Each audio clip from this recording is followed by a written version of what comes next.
Hello friends, তোমরা খুব ভালো আছো? আমি খুব ভালো আছি। এটা হলো 11 জুলাইয়ের আমার বিকেলের ভিডিও, যেদিন আমি প্রথম যোশীডি পৌঁছে গেলাম। এবং এটা আমার লাইফে প্রথমবার যোশীডি যাওয়া, এবং এখনও পর্যন্ত, কারণ এখন আমি কাজের সূত্রে বাইরে রয়েছি।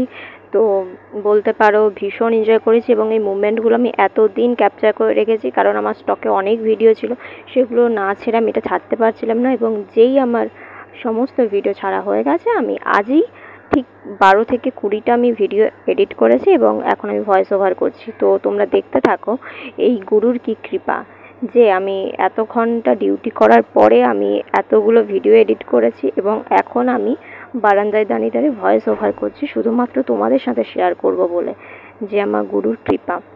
এইটা অনুকূল ঠাকুরের যোশীডি মন্দির, যেখানে আমি প্রথমবার গিয়েছিলাম, আগেই বললাম। এবং সত্যি কথা বলতে আমি বলতে লজ্জা পাচ্ছি না, এগুলো সম্বন্ধে আমি সেভাবে কিছুই জানি না, শুধু দেখেছি শুনেছি এইটুকুনি। জানা বলতে এখন আমার অনেক বাকি, আমাদের ঠাকুরের সম্বন্ধে জানতে হবে। আর দেখো সেই বিকেলে আমাদের কত জোশ, সারাদিন জার্নি করার পর ওইটুকুনি বাচ্চাটা দেখেছো? উনি আমার হচ্ছে একজন জয়গুরু কাকিমা, ভাই দিদি ওটাও একজন কাকিমা। তো দেখতে পাচ্ছ আমাদের জোশ। ওই সামনে হেঁটে যাচ্ছেন এই কাকিমার হাজব্যান্ড এবং তার বড় ছেলে, এটা ওনার ছোট ছেলে। এই আর সামনে ছিলাম আমি, রেড জামা পরা। বাড়িতে মা বাবা একা, একটু তো টেনশন হচ্ছিল, বাট তবুও ঠাকুরের কাছে এসেছি তো, তাই সব কিছু ঠাকুরের ওপর ছেড়ে দিয়েছিলাম। আর সত্যি কথা বলতে ওই টাইমগুলোই না, মানে মনেই পড়ছিল না। আমি তো ভুলেই গেছিলাম যে আমার বাড়িতে হয়তো পেইন গেস্ট এসেছে, এরকম একটা ব্যাপার। অনেক দিন পর মনে পড়েছি, বাবা আমার বাড়িতেও পেইন গেস্ট আছে, তো কোনো অসুবিধা হলে নিশ্চয়ই তারা খেয়াল রাখতে পারবে আমার মা আবার। আর এইরকম দেখো চারিদিকে শুধু দোকান আর দোকান, তোমার কোনো কিছু অসুবিধা হবে না। এটা ছোট্টখাট্ট মেলা বলতে পারো।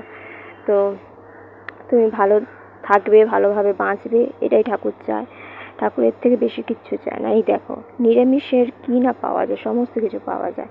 একবার তুমি দেখে তো চেষ্টা করো। এই দেখো সবাই আমরা শাড়ি বেঁধে যাচ্ছি, মানে একটা উৎসব। এটা উৎসব ছাড়াই কিছুই না। কারোর মনে কোনো দুঃখ নেই, জ্বালা নেই, যন্ত্রণা নেই, শুধু আনন্দ আর আনন্দ। আর সে আনন্দ বাজার, যেখানে যেমনই খেতে দিই সবাই আনন্দ করে খায়। আর ওই দেখো ঠাকুরের ছবি, বেশি এডিট করতে গিয়ে, বেশি পোজ করতে গেলে ফেটে গেছে। জয় গুরু।